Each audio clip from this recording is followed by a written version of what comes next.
Welcome to a Full Force Movie News Burst special brought to you by GeneralsJoes Reborn.com with me, Christopher McLeod aka Diagnostic80 and Justin Generals Joes Bell. Another solid week of movie news means you're getting another separate weekly roundup. It's the Full Force Movie News Burst special. Easy for me to say, Justin. It's much easier for you than me. I'm glad you're the one doing that. Is that because I'm reading it from a document that you're not looking at?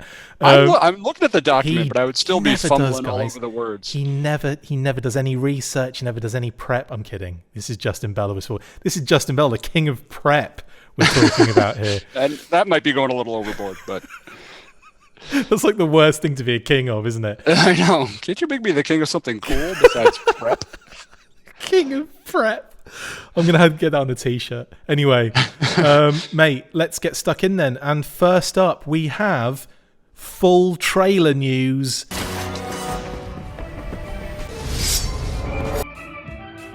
Yes, Monday brought us an absolute deluge of Snake Eyes content as Paramount Pictures dropped about 50 new trailers and featurettes. I kid, of course. We had a brand new full trailer, which was actually leaked early on the previous Saturday evening, but they did squash that before it had any widespread reach, thankfully. They also dropped a brand new featurette about the relationship between Snake Eyes and Storm Shadow, as well as a focus on Larry Hammer's involvement in the history of the brand and his influence on the film.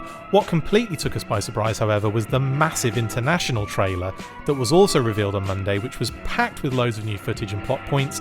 Justin and I covered all the new footage in two separate breakdowns, and shortly afterwards, we also both broke down ourselves. Justin, how good were those trailers, mate?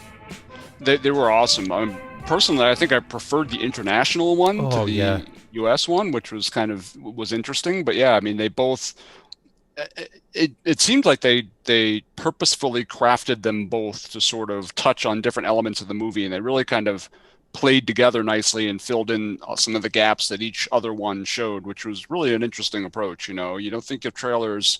You know, a lot of people just say, "Oh, you slap some scenes in a funky music soundtrack and just let it rip." But on a new level. Exactly, yeah. But it seemed like they made a real purposeful approach to select specific scenes that kind of played off each other and ended up, filling out a pretty big chunk of what we might expect from the movie. I mean, I'm sure there's still some stuff in their back pocket that they're not revealing, but yeah, I mean, beyond just finally seeing Snake Eyes in his full regalia, there was a lot, it really kind of reoriented some. I think a lot of people visualize when they see a trailer, whatever scene they kind of see at the beginning of the trailer kind of becomes embedded in their mind as sort of the introduction of the movie. So you see that car chase and you're like, does the movie start out that way? But it turns out, no, it probably doesn't. The car chase probably happens later on in the movie, if not the very end. But this was certainly the kind of focal point of a lot of this trailer footage. But, that's a really good point, actually, because I'm with you there. I feel like when you see a trailer, especially one that's repeated so often, and when you watch it so often, it almost feels like that's the story of the movie. And it invariably, like you say, is not. It's like it's mixed around and cut up, and you're seeing some of like the more impactful scenes in a trailer, the more kind of like, energetic, more action-packed stuff. So yeah, it's going to be interesting to see where all this stuff kind of falls. I mean, I know we've had some plot point leaks and stuff like that, but I'm still struggling to kind of picture where some of that stuff that we've seen in both trailers actually lands. Yeah, definitely. Yeah, especially, I mean, some of the sequences with like the Baroness, and kind of weird spacing, because you see her, earlier on talking to Snake Eyes, and then I think you see later where she's in the background with Kenta, and kind of figuring out like when is Cobra revealed, when does Kenta use that glowing stone to set people on fire? I mean, just kind of figuring out where that all kind of slots in to the story. And I've seen a lot of people kind of, they seem to be expecting that the sort of Arashikage battle, like the fight near the temple where you see kind of all the characters lined up together. A lot of people are kind of assuming that's the climax of the film, but I'm not sure it is. I think that happens before, but who knows? Because see some scenes of Snake Eyes actually fighting against Storm Shadow, and in that particular image, Snake Eyes is standing next to Storm Shadow.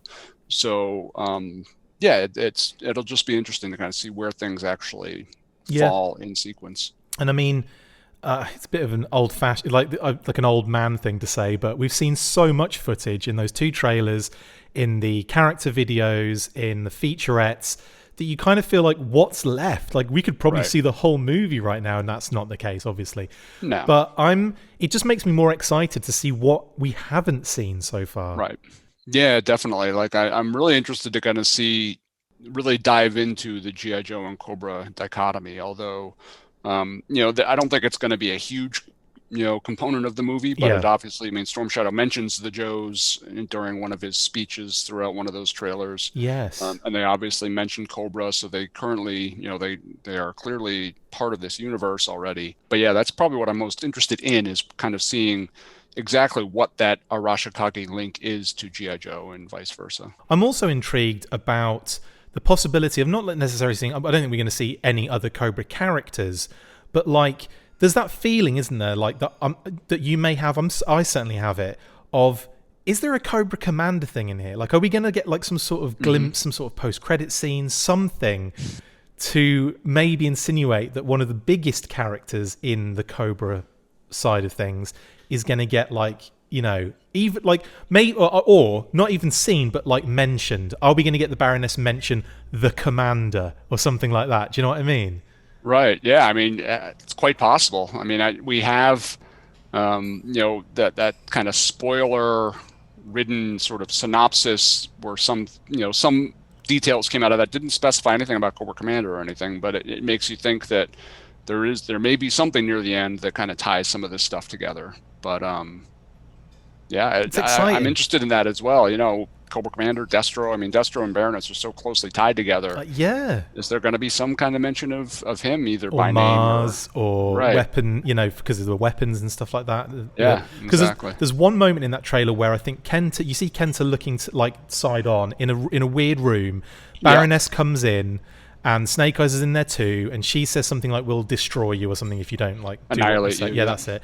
And shortly after that, there's like weapons being like kind of cocked and all sorts. So you get the feeling that there's some sort of like weapons issue. There's also weapons in the warehouse that there's a shipment of weapons. So if we don't get Mars logos on stuff, I'm out. I'm just walking out of that.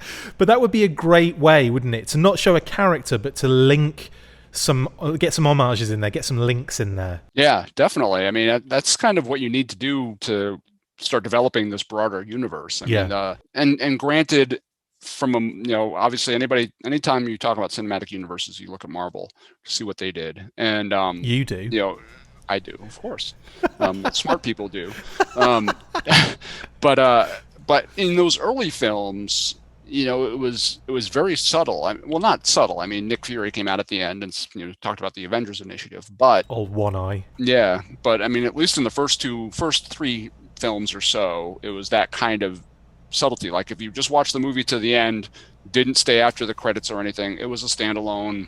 You didn't really feel any connection between other films. And then slowly, as they got kind of more into the universe, then you really started seeing some of those characters start to creep over into other films, and this overarching narrative that started to be told. But what films like DC kind of do is they kind of force it on you, where here's a Batman movie, now the Batman sequel has Superman in it, or it's the other way around. There's a Superman movie and then the Superman sequel has Batman in it, so they're part of the same universe. It's kind of beating you over the head with it a little bit. And I'm hoping G.I. Joe is able to kind of more homage based. Exactly. Like make it more subtle and computer screen with a name on it, or like a little image or something. Exactly. Totally. Instead of just dropping people in the middle of it and saying, "Oh yeah, here's Cobra Commander." Yeah, everybody is tied together because we're beating you over the head with this cameo. Or I mean, even the upcoming Flash film or whatever has like, I've lost track of like Supergirl and Michael Keaton Batman, and like it just seems like they're kind of piling them on a little bit. Absolutely, but, it's not sprinkled, is it? It's literally it's trucked in and just dropped in there. Yeah. No, totally. I'm really excited to see more about this. I'm sure we'll get some, more kind of like behind the scenes footage. We'll probably get a little bit more in terms of like imagery from like Empire. I think Empire usually do like a photo set, don't they, as well? So we'll probably get even more stuff kind of before the movie actually comes out, and then we'll get the movie very shortly. So cannot wait. It's coming. I mean, it's less than a month away. Come on. Right, anyway, moving on then, and obviously sticking with movie, because that's what the whole point of this weekly side quest is. In poster and wall decal news,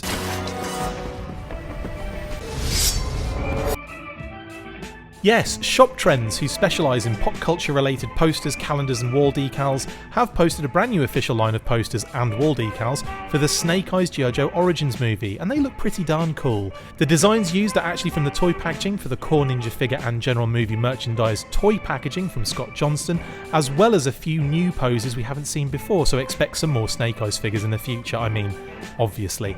Hasbro have done this before with the Bumblebee movie toy packaging art for posters and decals, etc., so it's no surprise we're getting Snake Eyes movie toy packaging art this time around. They come in two sizes with framing options for the smaller unframed posters at 14.725 inches by 25.375 inches. You will be paying $17.49, and for the larger unframed 22.375 inches by 34 inches posters, it's $19.99. Links in the description. Justin, what do you think about these? Pretty cool. Scott Johnston's he's a great artist. Oh my God, I love the work he did on the Snake Eyes figure itself, Exactly. And if you go to GIJoe.com, a lot, I don't know exactly what art there belongs to him, but a lot of it does. I think the Storm Shadow that we haven't seen yet, I think is a Scott Johnston, or it might be Mike Thompson. I don't know. It's one of those two. But we really do need a comprehensive listing of who does what, don't we? We really do need that.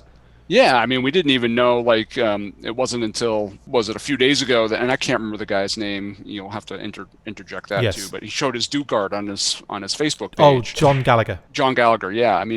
We didn't know that's who did that art, or any of that kind of style art for the website until that post, so it'd be really great to have some kind of art book or some reference guide that really broke down who each artist was, because, Hasbro seems to go out of their way to kind of display, this artist did this Snake Eyes picture on the package and calls them out, which is great. They need to do that, but they don't really mention, well, this person did 3 dozen pieces of art for the website, and there's nothing saying that artist isn't just as good as the guy on the package. The art on the website has been phenomenal. Yeah, there's definitely a more there's a lot of kind of more painterly vibes on the classified art stuff. Right. In some cases not. But then what I love about the website art is that really kind of polished, rendered kind of style. But I when I saw that first Snake Eyes movie toy packaging, kind of design popped up, I really vibed on it. I was like, oh, that's really cool, beautiful textures and all the different panels and everything. And then to find out that Scott Johnston did that, and then obviously see him, he's been posting each one, hasn't he? He's like, here's my art again. Now he didn't do the graphics behind it. That's probably more down to Shop Trends, or a different artist, a graphic designer entirely. But he did obviously the actual figure of Snake Eyes, and he's done multiple poses, and they look great. I look really the one that they used for the recent live stream artwork, where he's kind of kicking as well. It's really fun and vibey. So definitely, I'm digging it a lot. Me too. Yeah, I may even go to Shop Trends and get a cheeky little print, because they look really nice as well. They do.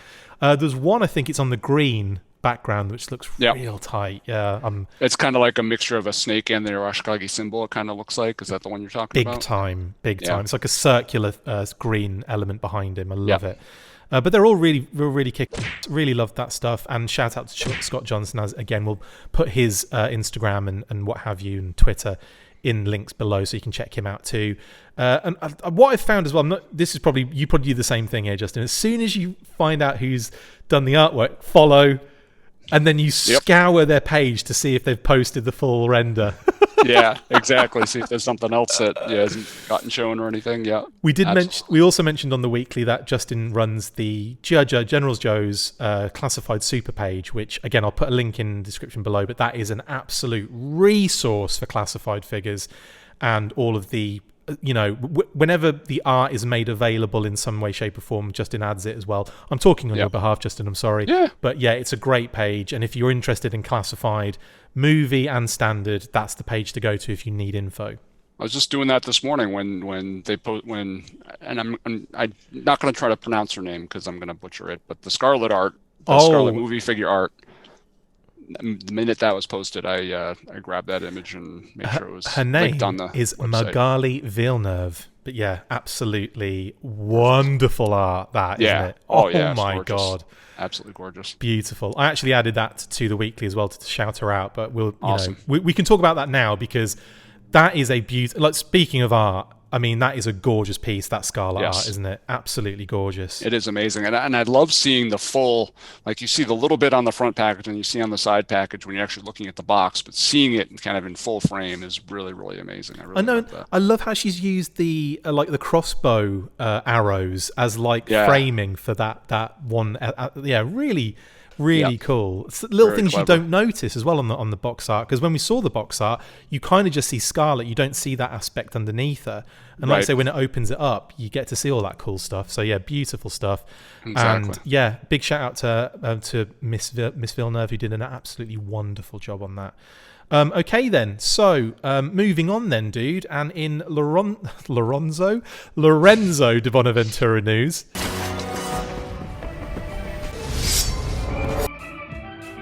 It's a shame because I usually get his name spot on every time I say it. But Snake Eyes G.I. Joe Origins producer Lorenzo de Bonaventura sat down with Empire Online last week to discuss the movie following the full trailer reveals. The interview gave us some clear insights in terms of what to expect, as well as why some decisions were made in the creation of this long-awaited movie.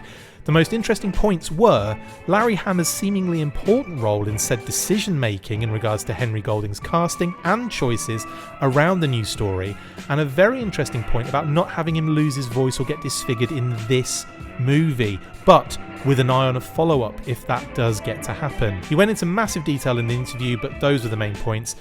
Justin, what stood out for you in that article? Well, I liked that comment about losing his voice or being disfigured. I mean, one thing that I think is kind of fascinating about the fandom reaction to this sort of shift in Snake Eyes' origin is, never forget when you got invested in Snake Eyes as a character in the comic. I mean, the comic had several years to kind of tell the Snake Eyes story. I mean, the Snake Eyes was we really started learning who he was in issue 21 and issue 26 and 27. But in comic world, that's 2 years that we kind of saw the character develop along those ways, and then it took even longer after that to kind of learn more about what really makes Snake Eyes who he is. You can't synthesize 2, 3, 4 years worth of comics into a 2-hour movie. So you have to kind of figure out how to make, before Snake Eyes getting scarred and losing his voice has an impact, you have to know who he was before that event happened. And I think that really makes a lot of sense into how they're framing this film, because if Snake Eyes appears, and then to us, of course, we all know who Snake Eyes is, but we're not the only ones seeing the movie. You're going to have millions of people around the world who don't know who Snake Eyes is watching the movie. And if they're going to give a crap about his face getting all scarred up and him losing his voice, they have to see him how he was before that happened.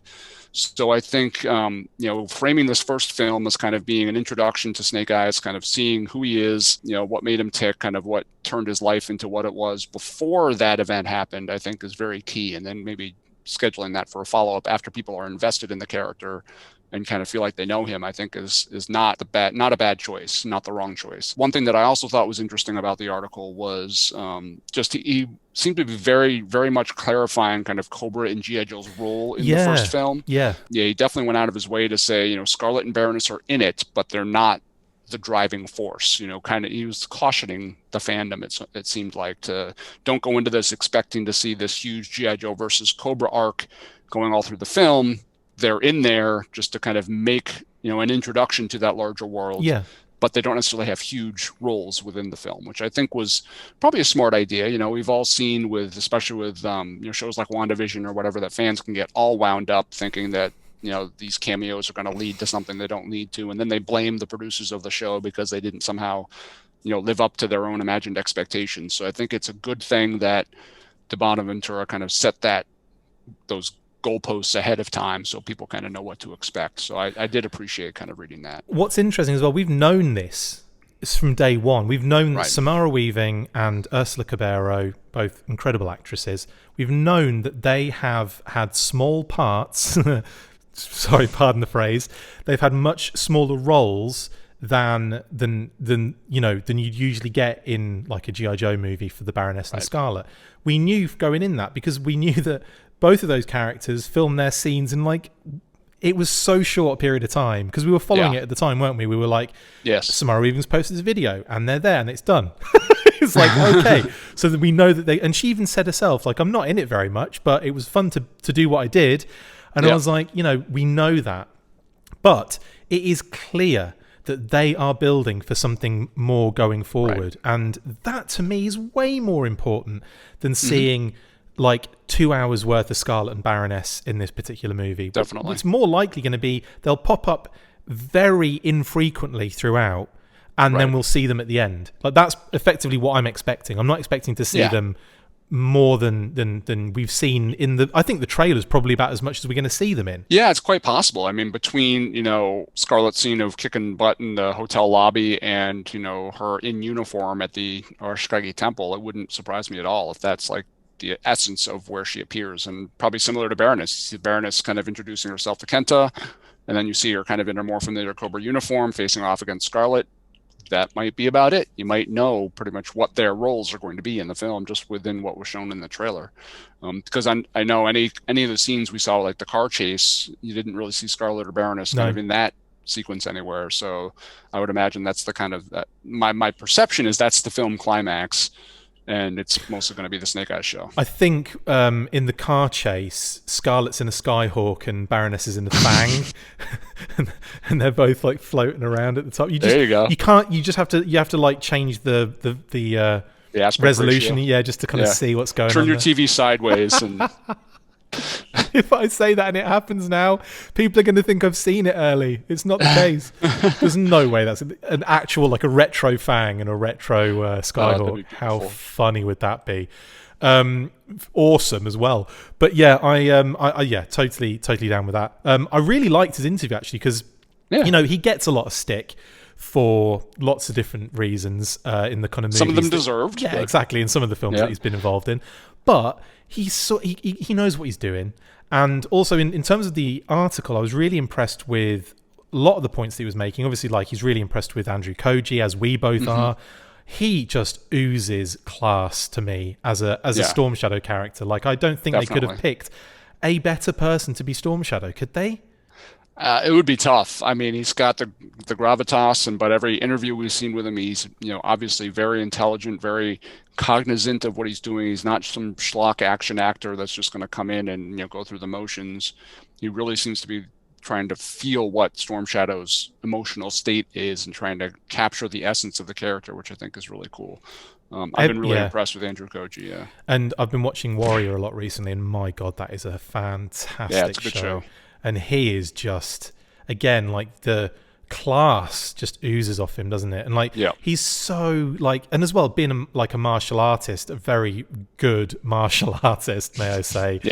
He's going to be doing some, and he mentioned, I think in the article, Lorenzo mentioned that they've got him doing some really technical sword stuff. Awesome. Difficult martial arts that he's had to do. So yeah, I think we're going to see some wicked Storm Shadow things in there. And it's nice to have someone like that. And no disrespect to Lee Byung-hun, who was actually one of the shining lights of the two previous films. But like, I feel like Andrew Koji is just there's such a presence about him, and like again like. He just oozes that beginning scene in the trailer we saw where he's like, "Hey, fish boy," and there's that like really nice banter between the two of them, like really good. There seems to be a really nice dynamic there, like acting wise, and the fact that he's like, am I in trouble? And he's like, someone is, and he's like eating and just chilling. I think he's great, and I think he's going to do an amazing job here. Yeah, agreed. Absolutely. Right then, and that's Lorenzo de Bonaventura's article. Obviously, loads more in there. He discusses quite a lot of detail about the whole film as well, so check that out in the link below. Moving on though, Justin, and in running time news...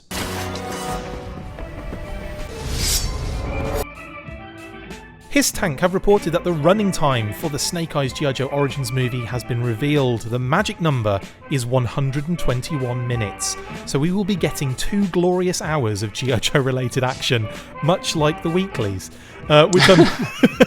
which I'm sure will make a lot of excited fans very happy, me included. This running time more than likely takes into consideration the credits and the 6 post-credit scenes that I've made up in my head.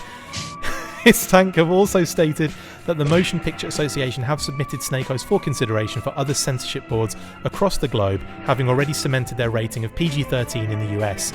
We will keep you updated with any information in regards to these stories. Justin, happy with the amount of time for this film, or were you hoping for the Schwenke cut? I'm always hoping for a Schwenke cut. Release the Shrinky cut. Release the Shrinky cut. We need to say that. That's the first thing I'm going to post after seeing the movie. No kidding. No, I mean it's pretty standard. 2 hours for a frenetic action film, I think makes sense. If any more than that, I think you risk kind of drawing things out. But I'm glad it's not a 90-minute short, sweet thing like that. If I'd have heard 130, I'd have been like, oh really? Yeah, want it. 2 hours is like the substantial amount, isn't it? Yeah, that's good. That's definitely a good target. It reminds me sort of I write books, and you kind of try to find that sweet spot in how long a book is, and to me 2 hours is kind of that 90 to 100,000 words mark. That's pretty much it's a nice long beefy film, but doesn't get overly drawn out, but is also not too short. So I think that's again like our weekly shows. Exactly. They probably do get drawn out, actually, our weekly shows, but that's unfortunately that tough. We're giving you multiple hours of content all the time. Tell them to do less news. Yeah. That's also, go back a few years when we were doing 10-hour Transformers and Visionaries podcast. Yeah, go back then. Those were the dark times. Oh my goodness, that was crazy. Justin, you want to be on this podcast with us? I don't have 4 hours to kill, Chris. I'm sorry. Mate, that was bonkers on it. Anyway, enough of that. Let's not talk about the past. We're all about the future here at the Full Force, unless it's about vintage and retro, in which case we go straight back to the past again. There you go. Mate, so again, I'm really happy 2 hours. That's going to be blinding, and should give me enough time to really need at the end of it. So, who am I kidding? I'm wearing a nappy when I go in there. Mate, okay, well, there's not really much else to go into there, is we've covered the running time. We've talked about how long it is. We've talked about you peeing your pants. I think that's about... Check. Yeah. So let's move on to the last bit of news this week, and probably the most monumental, and that was in Hasbro Pulse live stream news.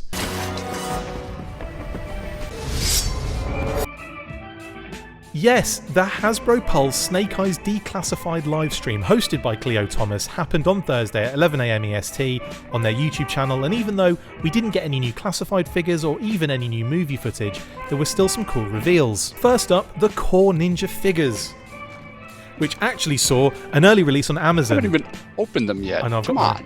Here we What's go. the matter with you? Actually saw it release on Amazon, or at least the first wave consisting... Yeah, you had yours way quicker than I did, you git. You've even got the classified figures, which kills me. Classified ones, yeah. We're getting off track. But yeah, that kills me. So Henry they were... says hi. Yeah, thanks. Are you waving? Are you throwing them up on screen? I'm so jealous that Hey, you have Chris, those. it was good talking to you. Thanks for posting my video the other day. Check out our Henry Golding interview, which we get another one next month, guys. We're getting another Henry Golding interview. And also, I will say while we're here... It's just going to be him kind of next to Chris, and we're just going to be pretending. I'll just pretend. You're going to put his voice on. Yeah. What is remarkable, actually, is that this is the longest now intro to a news segment ever. But we're also going to be getting some more... I'll say it at the end. I'm going to save all this for the end, because let me finish this off. Amazon, or at least the first wave consisting of Snake Eyes, Storm Shadow, Baroness and Ninja Tech Snake Eyes last Friday, shortly after we recorded in typical fashion. Well, Wave 1 and 2 and the bikes all went up on Pulse and other selected retailers following the stream, which was a very nice surprise, but in hindsight, probably should have been expected after the Amazon reveal. We also had a number of merch info drops, including disguise costumes and accessories dropping in September, Hot Topic tees featuring the movie classified box artwork available now on their website, BioWorld hoodies, as well as a limited run of apparel and accessories coming on the 4th of July, a new GameStop Gold edition of Operation Blackout with movie skins, and the newly updated War on Cobra 2.0 mobile game, both dropping on the 20th of July, and a lot of other merch we were pretty much already well aware of, like the BBTS exclusive 3-0 Dead Game Snake Eyes figure.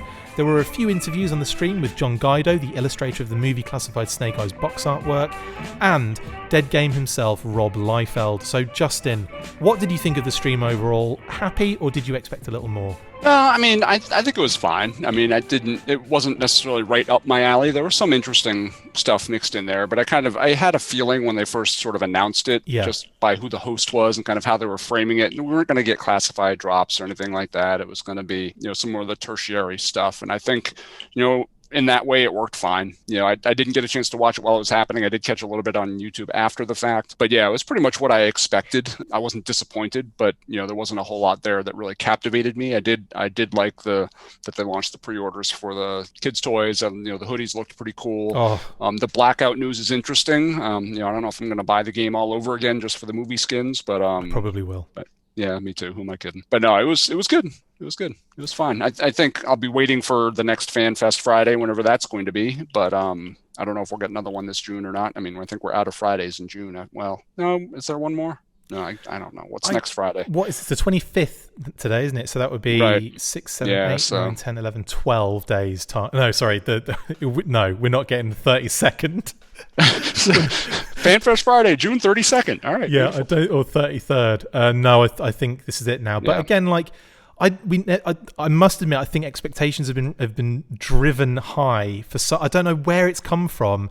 We only got one fan event last year, and it was just multiple days of little Joe-related posts and the odd merch drop here and there. This year has been utterly monumental. You can't blew it out of the water. Yeah. I mean, Snake Eyes movie stuff, which makes a lot of sense with the movie next month, but still, like, it was constant. The amount of merch, the amount of statues and construction sets and retro figures in stores. And we got classified reveals, guys. I'm not sure if you forgot about this, but we got classified. Big ones. We got Heavy Artillery Roadblock, Commando Snake Eyes with Timber, Barbecue and friggin' Breaker with Ram. We got Target to work. No kidding. Surely that is enough. Barbecue might even still be on pre-order. Is he sold out yet? He is still there, being a good. And Major Blood was up for a while, and you know, Breaker actually lasted a long enough time for most people to buy him. I mean, the Pulse was a little bit more squirrely, but Target.com was pretty reliable for a good hour or two. I mean, it was a good month. It's been crazy. And to think that anyone would be a little bit disappointed by the month, I think is insane. I think that's insane talk. What you'll find is that it's people that focus on one part of G.I. Joe, like people who are just the classified fans said, okay, I got one day of classified news and nothing else, so it was a failure. But you really have to kind of sit back and look at the broad scope of everything that was talked about throughout the month, and you can see it almost every single day. That's 30 days almost of G.I. Joe news in one form or another. I mean, it's been nuts. I've listed it out so far, and I've got to about the 7th page of blimmin' Google Docs. It's nuts, the amount of stuff that's been revealed officially. A couple of unofficial things I've thrown in there, like the retro stuff appearing in stores but not being, because that the official announcement of that will be when Walmart do their Collecticon. But it's out there, like we're getting a lot of stuff G.I. Joe related. In any case, this particular live stream, quite interesting. They got, I mean, obviously Rob Liefeld they got on because of Dead Game. That's coming to a close soon. But then also the Snake Eyes figure. So it makes, obviously, there's connective tissue there, obviously. But his interview was quite entertaining, actually. Did you see any of it? I did, yeah. I did watch some of that, yeah. Rob. He's a funny guy. I'll tell you now, he is the perfect marketer for things, isn't he? Like, he is just 100 miles an hour, passionate as the day is young. Like, he is just insane. His art style aside, like him or hate him, I mean, he's a hustler, and he works hard, and he makes it happen. I mean, you can't argue with his success. I mean, you may not like how he got there, but he's there, and he's relishing in it. Absolutely. Got to give him some props for that. Speaking as somebody who's a creative type and trying to make a career for myself in the creative field, I look to a guy like Rob and I say, okay, I want to do what he did. And I mean, that's, however, like I said, however he got there, he's doing something right. I know. I want people being really nasty to me online all the time. Exactly. Yeah. Talking about my feet and my pouches and stuff every time. Like every time my last name is mentioned somewhere online, there's like 87. Oh, where's his feet? Oh, look at all those pouches. Every time. I think I would have closed down my Twitter account a long time ago. I'd have burnt it. Yeah. I'd just set it on fire. John Guido also got interviewed on the panel as well. Cecil from the brand marketing team. Well, brand design team. He's a graphic designer himself at Hasbro. He interviewed John, who did the artwork for Snake Eyes Movie Classified, which is really cool. And to see it, like the kind of, there was the inked version, like the black and white inks that he did of the two, Snake Eyes figures effectively on that artwork was really awesome. And to see the details close up, because that's something I haven't seen yet. I know you've probably seen it, you git, but to see that like artwork nice and close up with all the different like weapons that are thrown in there, it looked really cool. Yeah, absolutely. Yeah, it's fascinating to me, kind of, and I think it's kind of a testament to, I mean, those pieces of Sigma 6 art you see kind of on my wall over my shoulder. I don't know if the final Zoom video will show those or not. But they will not. They will not. Okay. Well, no, I'll purposely full screen you so you can show them off. Okay. But all that artwork is package artwork, and on the Sigma 6 art, you saw it from the waist up. And, maybe with one of the arms cut off, but it was a full piece of art all the way through that they just used a fraction of. I was fortunate enough to reach out to the artist and get the actual, full artwork. Yeah. So I could, frame it and put it on my wall. But yeah, I mean, that's, basically you don't know kind of like how much of that is made up and what the sort of level of effort and thought and details put into all this stuff just to be thrown on a package. It's pretty crazy. And it really is. Yeah. And again, like really, that was a really cool interview to hear what, John kind of, did process wise and that kind of stuff. So that was really interesting. One thing I will mention though, I was really expecting some sort of new footage, and they didn't even show the international trailer, I don't believe. It was the first full trailer, it was the featurette, and then it was all the bumpers, like the video character bumpers they threw in there, which again, it's nice, it's a cute little package and so on and so forth, but I was just sitting there going, oh, go on, give me something, give me some, like a different scene that we haven't seen yet. That international trailer is killing me too, because Paramount, since we're kind of on their PR list, they sent us a high-res version of that full trailer so we could download it and everything so far other than yeah, exactly. So I wanted to do a bunch of screen caps to kind of share on GeneralsJoes, some of high-res screen caps, and I did the full trailer. I don't think I've posted them yet, but I kind of ran it through a piece of software that chewed up a bunch of screen caps, and then I tried to do that for the international trailer, and the quality was just so terrible that it wasn't even worth it. So yeah, I really want like kind of a high-res, because that trailer had so many awesome scenes that I'd love to be able to kind of relive and look at the individual screenshots and stuff. But I wonder if their plan is to release that international trailer as the second trailer prior to the film. So it wouldn't surprise me if they do it as like a normal standard, hey, here's the next trailer, even though everyone's seen it because it's, been released internationally. Right. Either way, just so much cool stuff coming out of that. Yeah. Yeah, and in terms of the live stream, like, again, I think expectations were very high on seeing some sort of classified stuff. And it got to the point where I was thinking, I wonder if we'll see like Hardmaster, Blindmaster, Kenta, like a cheeky reveal, like I just didn't know about it. No. So, and that again, I wasn't disappointed. I thought Cleo Thomas did a really good job. He was really fun, like, did his thing and everything. And he's also going to be doing a Twitch of the gold version of Operation Blackout as well. So I'll probably check that out myself, actually, because, yeah, he seems like a proper nice dude. So, yeah, all in all, I thought it was a fun little show. And I was just sitting there kind of like, I don't know, just like excited for all those merch drops. The BioWorld hoodies look awesome. Yeah, those do look very cool.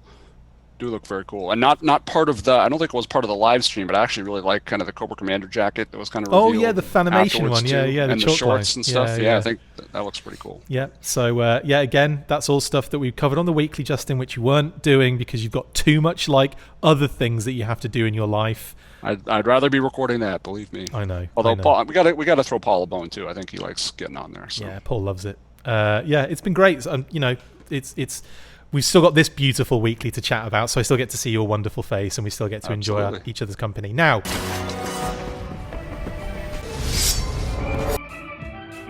before we go, I did hint about it in that last intro segment, but yes, we are getting another Henry Golding interview next month. Paramount are hooking us up with Henry for a bit longer and a bit more in-depth and a bit better quality, because the video you saw I had to do a lot to that. If you imagine I screen capture recorded it, the audio was recorded off my phone, because it was one of those things that Paramount did say you can record this. They didn't say you couldn't record it. They said you can record this, but we can't have it going up until we've had like major people check it out. So I made it look pretty, and they were really happy with it. So we're getting another one, and we're getting another one with Henry Cannot Wait. But also Paramount have said they're going to look into more cast and crew, so we could be getting all sorts. Fingers crossed we do, because I want to speak to everyone. I want to speak to every person that was on that set. No kidding. The tea lady, everybody. Tea man, the tea person, everybody. If I'd have been there, I'd have been the tea guy. So that's what. No kidding. Absolutely. In any case, Cobra Trooper number 7. Whoever wants to come on the show, we'll do it. Hell yes, extras. Bring it on. Bring it on. So yeah, thank you very much to Paramount. So much. You guys have been great to work with. I can't mention names on the show, but I will shout out our rep, who has been amazing for us. She's Fantastic. done amazing work for us, and she's been so responsive and so helpful, and tried to get us stuff whenever we asked for it, which is crazy. That's Paramount we're talking about, guys. We're asking for things and they're providing it. What the hell is going on? I can't say enough good things. I mean, in the grand scheme of things, we're no offense, Chris, we're not huge fish, it's all right. It's kind of cool that they're, like you said, just the responsiveness is great. You have a question, boom, within a few minutes. It's minutes. An answer. It's really great. And it's really late at night. I'll message her really late at night, thinking nah, no way she'll get to this until Monday. Straight away. It's crazy. Those people are workaholics out on the West Coast. No kidding. But anyway, massive thank you to Paramount. Massive thank you to our rep at Paramount. Massive thank you to Hasbro still. We are also getting an interview with Lenny and Corey very soon on the classified line. So we've got loads to talk about with them, because the last time we spoke with Lenny was, I don't know, it was the Firefly and Viper and Zartan and Infantry, I think was the last time we spoke to them. So nice. Yeah, got a lot to talk about. Anyway, Justin, mate, thank you so much for jumping on again and sparing 6 hours to talk to me about Snake Eyes movie stuff. It's all good. It's so ridiculous at the moment, isn't it? Yeah, and again, it just makes me think about people that are complaining about Yojo June. I'm just like, wait a minute, we've been recording hour-long movie shows, and then you've been recording hour or hour and a half long weekly shows. I mean, are you guys not paying attention? There's been a ton of stuff going on. It is a ton of stuff. Brilliant. Keep this going. It's going to be so sad when July hits, and it's going to be like we got Comic-Con coming up next month too. Actually, and Comic-Con is supposed to have some. That's very true. We've got the Comic-Con, we've got the movie. It's actually probably going to be just as bad as this month. Right. Just might be August when things start to trickle down. I know when Retaliation hit, it was crazy ramp up for several months leading up to Retaliation. The movie launched, and for about a month after that, it was still pretty hardcore, and then you really kind of feel it sort of trickling out. But back then, I mean, I really feel like where for Retaliation, the toy line was built so much around the movie that once the movie came and went, the toy line, it wasn't quite as much in the collector consciousness. Maybe I'm misremembering it, but I don't remember it being that way. But Classified is so much its own thing that I think even after Snake Eyes comes and the hype for that kind of trickles down, I still think Classified is going to be kind of at the top of collector consciousness. Absolutely. For a while now, especially if they can get this Target availability stuff sorted out. Well, it seems to be. Yeah, it was great. So this good. last experience was just phenomenal, and if that happens every time going forward, I'll have more exclusives. Thanks very much. Keep them coming. Exactly. Keep them coming. Anyway, mate. What a crazy week. What a crazy month. Still not over. We're still going to have more to talk about, no doubt, next week. And there's probably stuff that's happening right now that we're recording over and I can't actually do anything about anyway. So see you next week. Anyway, that brings us to the end of this episode. Thank you for watching this special Full Force movie news burst. Massive thank you to my awesome co-host Justin Bell. See you next time. And as always, mate, after 3, 1, 2, 3. Full Force! Snake Eyes.